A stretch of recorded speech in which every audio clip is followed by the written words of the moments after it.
बिहारी की भाषा व्याकरण में गट्ठी हुई है। मुहावरों के प्रयोग, सांकेतिक शब्दावली और सुष्ठु पदावली से संयुक्त है। भाषा प्रौढ़ और प्रांजल है।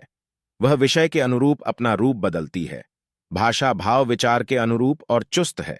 उसमें साहित्यिक दोषों को ढूंढ निकालना श्रमसाध्य है। विन्यास सम्मत, प्रयोग व्यवस्थित और शैली परिमार्जित है। बिहारी का प्रभाव हिंदी साहित्य पर जबरदस्त पड़ा। इन्होंने सतसैया की रचना करके कितने ही कवियों में सतसई लिखने की चाह उत्पन्न कर दी।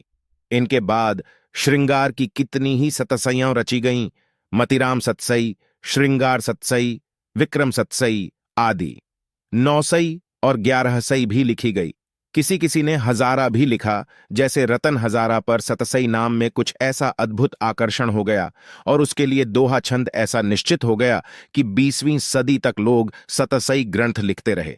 ब्रजभाषा में ही नहीं, लोग खड़ी बोली में भी सतसई लिख रहे थे और वहीं दोहा छंद चला आ रहा था। सतसैया का काव्य जगत में इतना प्रचार और आदर हुआ कि बिना पढ़े कोई पूरा साहित्यिक ही नहीं समझा जाता था। बिहारी के बाद होने वाले प्रसिद्ध से प्रसिद्ध कवियों तक ने उस पर टीकाएं लिखीं। प्रत्येक दशक के बाद नए रंग ढंग से सतसैया की टीका मिलती है। आधुनिक समय में भी हिंदी के 3 महारथियों ने उसकी अपने अपने ढंग की टीकाएं लिखी हैं। कुछ लोग और कुछ न कर सके तो इतना अधिक पठन पाठन और अनुशीलन हुआ हो, उसका प्रभाव काव्य जगत पर पड़े बिना नहीं कर सकता। तुलसीदास के रामचरितमानस को छोड़कर हिंदी में ऐसा कोई दूसरा काव्य ग्रंथ नहीं दिखाई पड़ता जिसका इतना अधिक मंथन हुआ हो। रामचरितमानस पर भक्त संप्रदाय और व्यास संप्रदाय का धावा हुआ तो सतसैया पर रसिक संप्रदाय और कवि संप्रदाय का। जिस प्रकार मानस के अनोखे अर्थ किए गए, उसी प्रकार सतसैया के भी। परवर्ती कवियों की कविता पर उनके भाव और भाषा का पर्याप्त प्रभाव पड़ा। बिहारी की सी जबादानी प्राप्त करने या दिखाने का बहुतों का हौसला हुआ। इनके भावों पर कुछ कहने सुनने की कियों को लालसा हुई। उनकी भाषा की शब्दावली का प्रयोग, उनके बंधे हुए पदों का व्यवहार अपनी भाषा में सजीवता लाने के लिए वे बराबर करते दिखाई देते हैं। भाषा और भाव हो नहीं, उनकी शैली भी बहुतों ने ग्रहण की। मतिराम सतसई के अनेक दोहे सतसैया के दोहों से मिलते हैं। भाषा की कसावट, भावों की उठान पद्धति सब कुछ बिहारी के ढंग की है।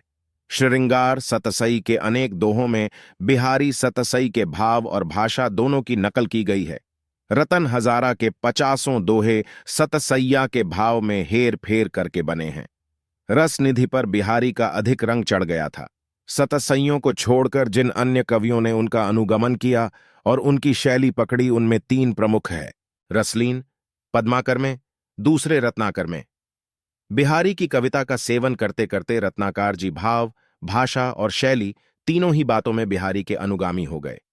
बिहारी का ऐसा प्रभाव उनकी कविता की उन विशेषताओं की महत्ता प्रतिपादित करता है जो लोगों के हृदय को बेधने वाली है। इसी हृदय बेधकता को लक्ष्य करके सतसैया के दोहों को नरवक के तीर कहा गया है। बिहारी के समान इतनी कम रचना करके इतना अधिक सम्मान प्राप्त करने वाला हिंदी का कोई दूसरा कवि नहीं है। इनको जो सम्मान मिला वह इसलिए नहीं कि ये कविता के उस क्षेत्र में अकेले हैं, बल्कि इसलिए कि इन्होंने रचना के लिए श्रृंगार का जो क्षेत्र चुना, उसमें उसी ढंग की मुक्तक रचना करने वाला कवि जनता और काव्य मर्मझों की दृष्टि में इनसे बढ़कर नहीं। मुक्तक रचना में जितनी भी विशेषताएं संभाव्य हैं, इनकी रचना में सब पाई जाती हैं और वे अपने चरम उत्कर्ष को पहुंची हुई हैं। सतसैया संबंधी साहित्य इतना विस्तृत है कि उसे कुछ पंक्तियों में समेटना संभव नहीं है। इसमें उसकी बहुत सी टीकाएं हैं। उसके अन्य भाषाओं में पद्यात्मक भाषांतर है। कुंडलियां, कवित्त एवं सवैये में पल्लवित रूप है। तुलनात्मक आलोचनाएं और फुटकल लेख हैं। इधर हिंदी गद्य में खड़ी बोली के गृहीत हो जाने पर जो टीकाएं लिखी गई, उनमें से अधिकांश में भूमिका है और बहुतों में बहुत बड़ी।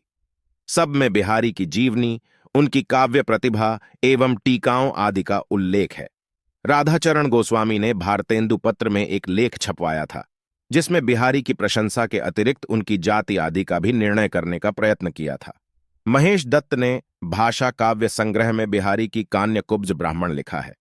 राधाकृष्ण दास ने भी एक निबंध लिखा, जिसमें प्रसिद्ध कवि केशव और बिहारी की कविता का मिलान करके यह सिद्ध करने का प्रयास किया कि बिहारी केशव के पुत्र थे। मिश्र बंधुओं ने हिंदी नवरत्न में किसी पुराने कवित्त के आधार पर कवि देवदत्त को बिहारी से पहले स्थान दिया। यह बात बहुतों को खटकी। महावीर प्रसाद द्विवेदी ने सरस्वती में इसकी कड़ी टीका की। पद्म सिंह शर्मा ने सतसई संहार के नाम से ज्वाला प्रसाद मिश्र की भावार्थ भाष्य लिखना आरंभ किया, जिसमें संस्कृत, प्राकृत, हिंदी, उर्दू के कवियों की रचना से बिहारी की कविता की तुलना करके यह दिखलाया गया है कि बिहारी ने जो कुछ कहा वह सबसे बढ़कर है। कृष्ण बिहारी मिश्र देव और बिहारी पुस्तक प्रकाशित करवाई, जिसमें दोनों कवियों की कविता की बहुत विचारपूर्वक संयत ढंग से आलोचना की गई है। लाला भगवान दीन ने जबलपुर की श्री शारदा में इसकी और साथ ही हिंदी नवरत्न में बिहारी के संबंध में प्रकट किए गए विचारों की कड़ी आलोचना की। इसे बिहारी और देव के नाम से अलग पुस्तकाकार भी दपवाई। उनके ये लेख वस्तुतः उनके बिहारी रत्नकार की भूमिका के अंश है। बिहारी की आलोचना के रूप में उन्होंने जो कुछ लिखा था वह अब कविवर बिहारी नाम से पुस्तकाकार प्रकाशित कर दिया गया है। इसके अतिरिक्त बिहारी पर कितने ही लेख पत्र पत्रिकाओं में समय समय पर निकलते रहे हैं। अधिकांश में या तो किसी दोहे की गुत्थी सुलझाई अथवा उलझाई गई है या मुग्ध भाव से बिहारी के ग्राम्य वर्णन पर कुछ अच्छा विचार किया गया है। बिहारी की बहुत संक्षिप्त पर प्रौढ़ एवं तात्विक आलोचना रामचंद्र शुक्ल के हिंदी साहित्य के इतिहास में मिलती है। विश्वनाथ प्रसाद मिश्र ने आधुनिक विवेचना सरणी पर बिहारी की वाग्विभूमि और बिहारी नामक 2 आलोचनाएं प्रकाशित कराईं। बिहारी में उस युग की विचारधारा का विस्तृत उल्लेख है और नए रूप में सतसैया की समीक्षा है।